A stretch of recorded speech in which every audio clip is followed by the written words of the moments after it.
In a gay bar called Tracious, a young black man was happily enjoying time with his friends. Their conversation was interrupted by the arrival of a tall, blonde, bespectacled, and rather handsome white man. He approached the group of young men and introduced himself as an artistic nude photographer. He said he was looking for a photo model to pose nude and would pay $50 if anyone was willing to come home with him. The group of young men did not seem interested in his offer. None of them wanted to show their body to a complete stranger just for $50. The white man started paying attention to Chelsea and complimented him on having a very nice jaw structure. Despite the man's flattery and subtle advances, as well as the mentioned money, Chelsea decided to go home with him. The white man took him to an apartment building in front of apartment number 213. When he opened the door, a mess and a foul stench hit Chelsea's face, making him feel something was wrong. He hesitated at the door for a while but eventually decided to go inside. The place was cluttered with trash and the foul smell was overwhelming. The man explained he had forgotten to plug in the freezer, so the pork ribs went bad. Chelsea asked him to open the door, but the man insisted not to and said he would turn on the ventilation and AC to get rid of the smell. The man then offered Chelsea a beer. Sensing something suspicious, Chelsea was very cautious with the drink. He politely took a small sip, but actually spit it back into the cup afterward. Seeing too many strange things about the man, Chelsea bluntly said he wanted to go home. The man's face changed and his eyes became more ruthless. In a flash, this made Chelsea terrified. The man looked at Chelsea and said, "Why does everyone want to leave me?" Then he lunged forward, pushing Chelsea's head down next to the fish tank, and pulled out a pair of handcuffs from his pants pocket. As Chelsea struggled violently, the man could only get one cuff on one of his wrists. A fight ensued between the two men as Chelsea continuously screamed, writhed, and grappled to get away from the brute's grip. Eventually, everything went silent as Chelsea was subdued with a sharp blade held tightly against his neck. The man told him to calm down and stop screaming. Chelsea was forced into the bedroom. The man turned on the TV and put on a disturbing, perverted horror film. Chelsea was extremely frightened and helpless. He started crying. Seeing Chelsea's tears, the pervert pressed his face against Chelsea's chest, then forced him down onto the bloody bed. He started groping Chelsea's body. Chelsea also reluctantly cooperated. He stroked the pervert's head, catching him completely off guard. Chelsea then seized the opportunity, grabbed a bedside lamp and smashed it on the man's head.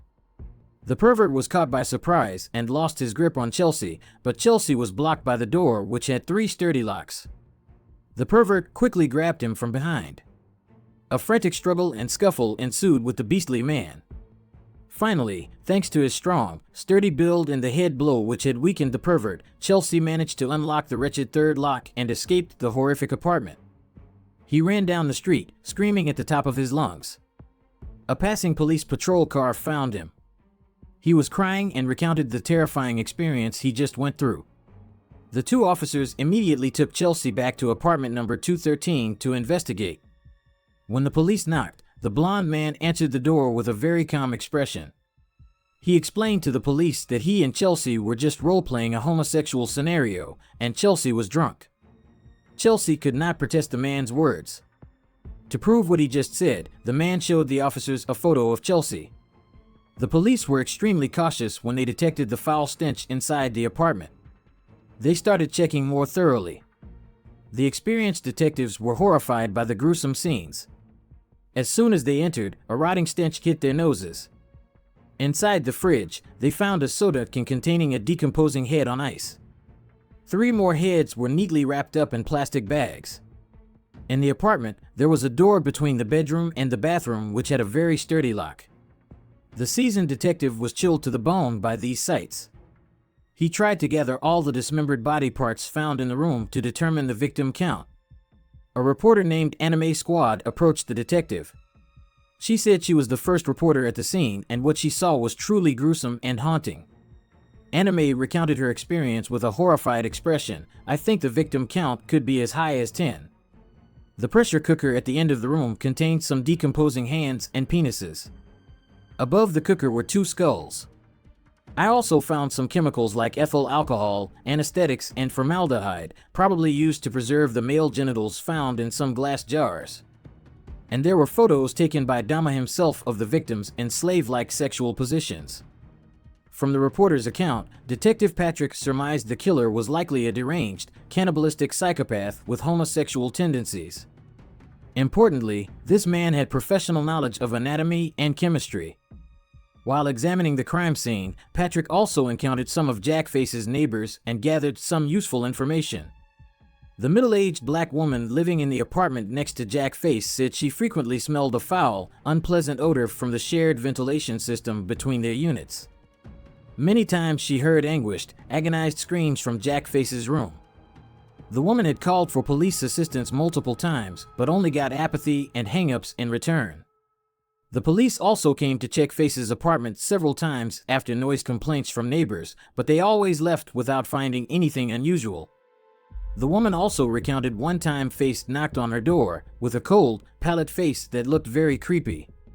He wanted to apologize for the disturbances he caused. When he left, he even left a ham sandwich on her table, but she had no idea what kind of meat was inside. Two young black girls nearby also said that besides Chelsea, who escaped from Face's room, they had also witnessed an Asian boy fleeing from that apartment, naked and incoherent with many wounds. Around 2 a.m. that night, she immediately called 911. Shortly after, 2 officers and medical personnel arrived at the scene. The medics quickly wrapped a blanket around the boy while the police tried to understand what the incoherent Asian boy was saying. He was completely disoriented, unable to regain awareness, seemingly struggling with bouts of delirium.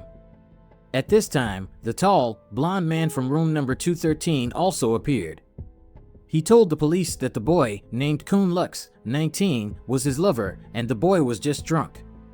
Kun could not protest the man's words. To prove what he just said, the man showed the officers a photo of Kun. The 2 girls tried to intervene in the conversation, but the police simply ignored them and only listened to the pale-faced man. The 2 felt very angry and irritated that they were eyewitnesses who saw the frightened look on the boy's face as he desperately tried to flee from the blond man before police arrived. To verify the blond man's statement, the 2 officers went with him and Kun to his apartment. Kun's clothes were seen on the sofa. There were also 2 photos of the boy in black boxer shorts. Kun sat silently on the sofa, unable to utter a word. He didn't even fully understand the blond man's explanations to the police. The man apologized to the officers for his lover causing a disturbance and promised it wouldn't happen again. The police believed the man's words and also did not want to linger any longer in a homosexual couple's apartment. They left as Kun still sat motionless on the sofa. 2 days later, the 2 girls called the police again because they read a news article about the disappearance of a Lao boy named Kun Lux Sampol who closely resembled the boy fleeing Jack Face's apartment. The police hung up without saying a word. The 2 had tried contacting the FBI office in Milkshake but got nowhere. Patrick started worrying about the negligence of the police, as well as how unfairly they treated immigrants and minorities.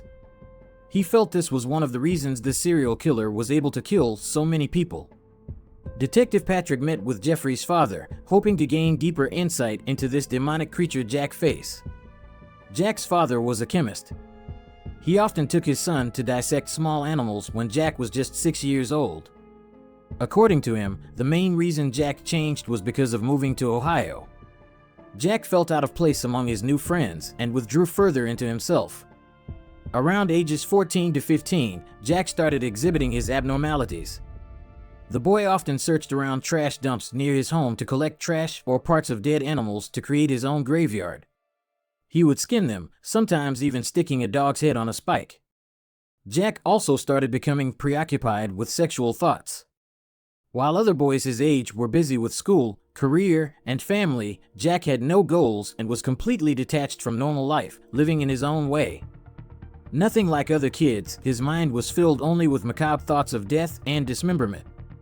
His behaviors were like a mentally ill teenager's. Jack never admitted he killed animals, but he always found ways to scavenge roadkill carcasses.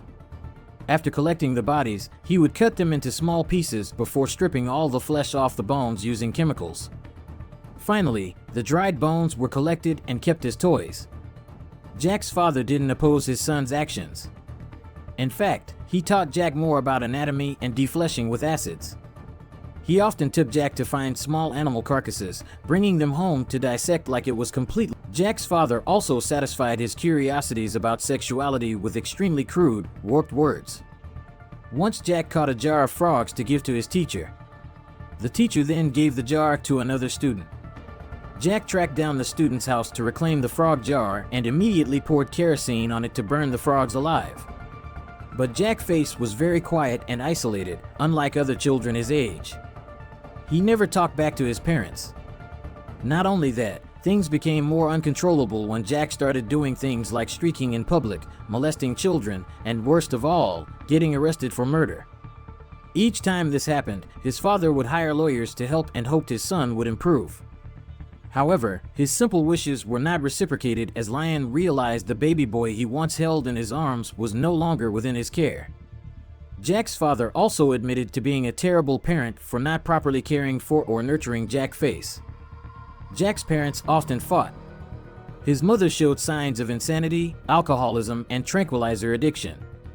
When pregnant with Jack, she heavily used drugs and suffered severe postpartum depression. Jack often caught his mother attempting suicide, but his father didn't care, thinking it was just his wife's tricks. When Jack told his father about his abnormal sexual urges, the man didn't think twice and believed going to college would make him normal again.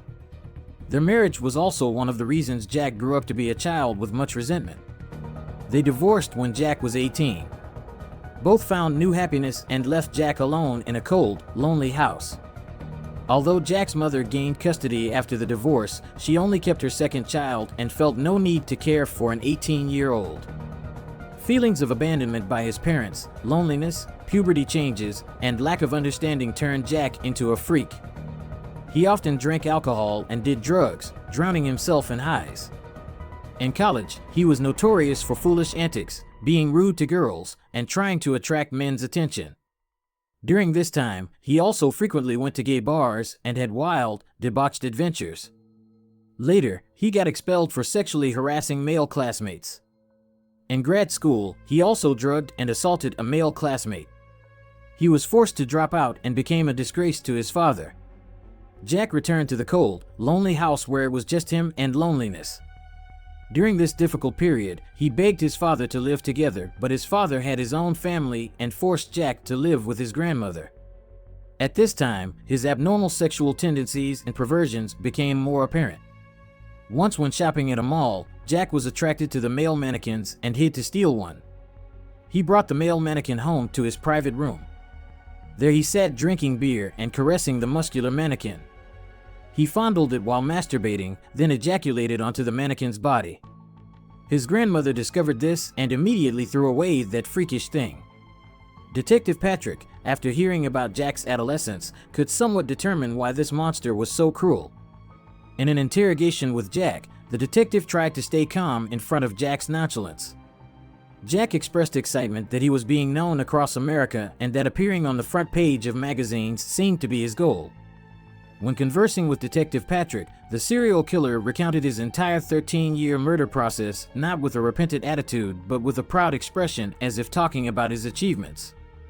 In total, he had killed 17 men between the ages of 14 to 31. His prey were often immigrants or minorities because their disappearance would be less noticed.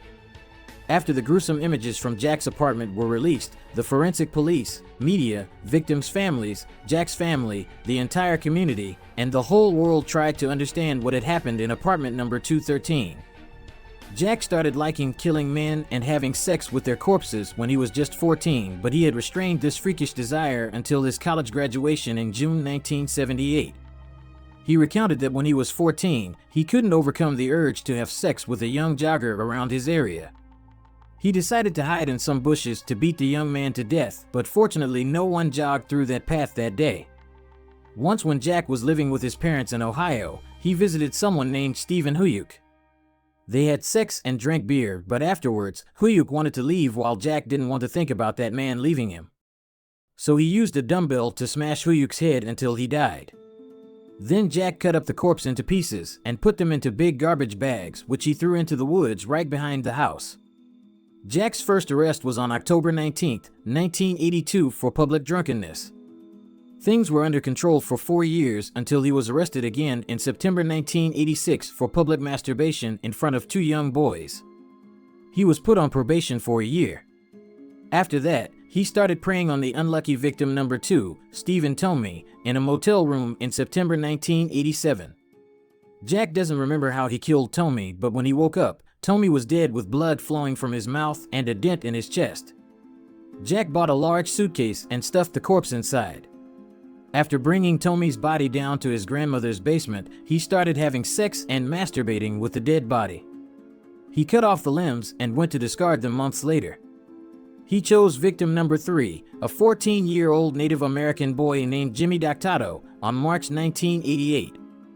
Jack killed Doctado at a gay bar in Millcake that summer. In 1990, Jack killed 4 men on May 14th. Jack moved into apartment number 213 on Nighthangers Chanctifer Chanctifer Street, and the killings became more savage. Within 15 months, he had taken 12 men's lives. This madness peaked around July 1991.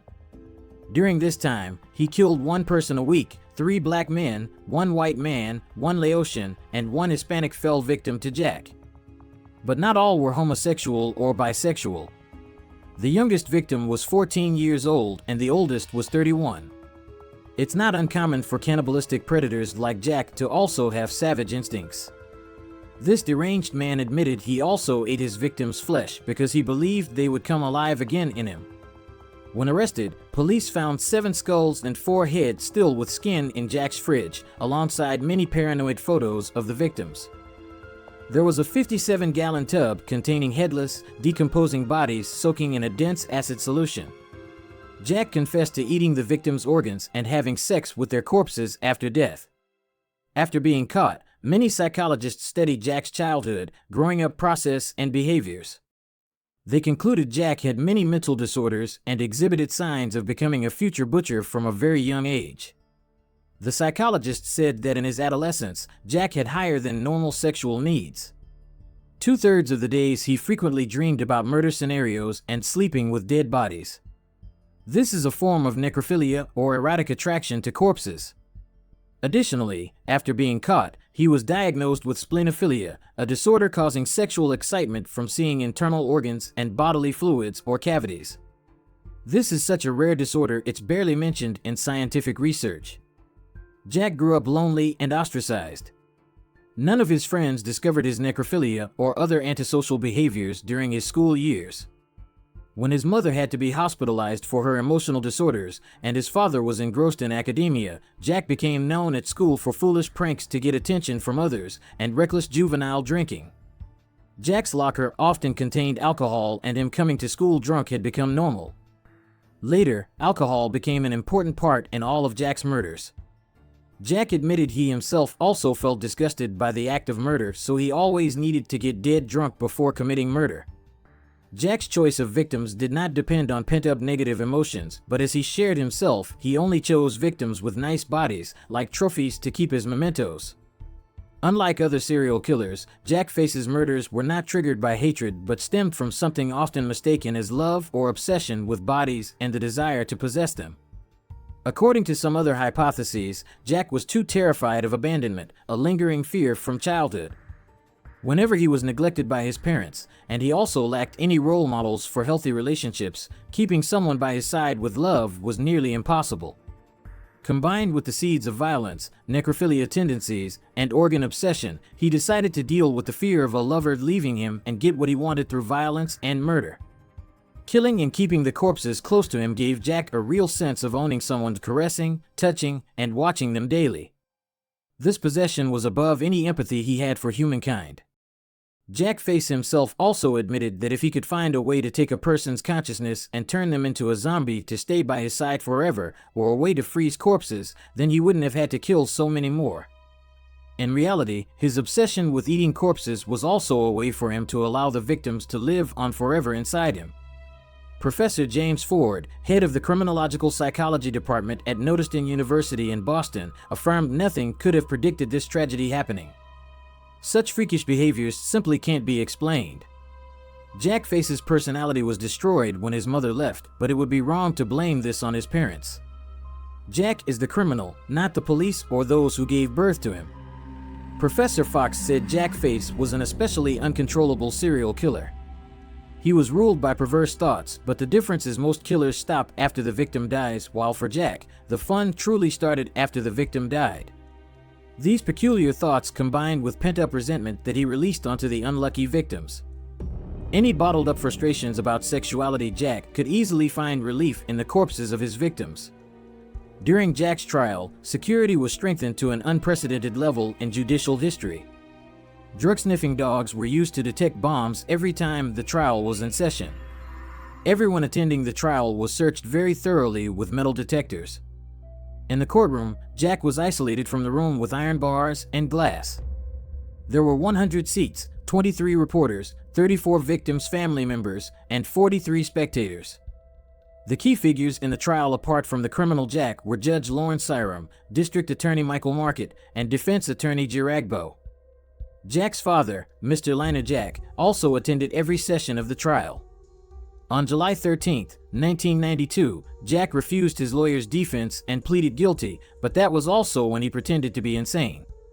According to John David, now instead of defending the murder charges, lawyer Rigadbo just had to prove his client was insane because only insane people could do such crazy things. Defense lawyer Mike Macca argued Jack wasn't insane and knew the things he did were wrong but did them anyway. But the debate between defense and prosecution lawyers also ended with the viewpoint that Jack had mental problems. The court had to take 5 hours to contemplate and deliver the final judgment that despite being mentally ill, Jack Face did not deserve to rest in a hospital. His place was a prison cell. He received 15 consecutive life sentences, amounting to 957 years in prison. Jack adapted very well when locked up in Columbia Christian Stutil of Quartet Cushion. Initially, he was not accepted as part of the criminal community there, which affected his own safety, but the model prisoner Jack persuaded the prison to allow him to socialize more with his inmate friends. He could eat and work with other prisoners, and as expected, on November 28, 1994, Jack was beaten to death at 9:11 a.m. by another inmate. This ended the life of a heinous criminal. Hello everyone, you have just heard about the case of serial killer the Freed Dahmer, someone who can only be described with the phrase freakishly sinister. What impressions do you have of this the Freed Dahmer killer? I'm Quam. Hello everyone on Century Case Channel. After listening to the story of this Freed Dahmer, I feel utterly disgusted. All his behaviors, thoughts, motivations, sexual tendencies reflect eccentricity and monstrosity. On the outside, he was driven by toxic lust, but inside he exhibited himself as a necrophiliac, taking victims' corpses for dissection and processing, and eating those things in the most horrifying way you can't imagine. My feeling about him is cruelty leading the freakish chaos of a madman.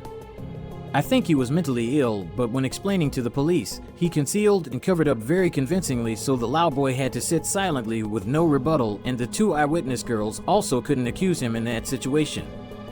In that case, he really showed himself to be a very cunning, psychologically seasoned man.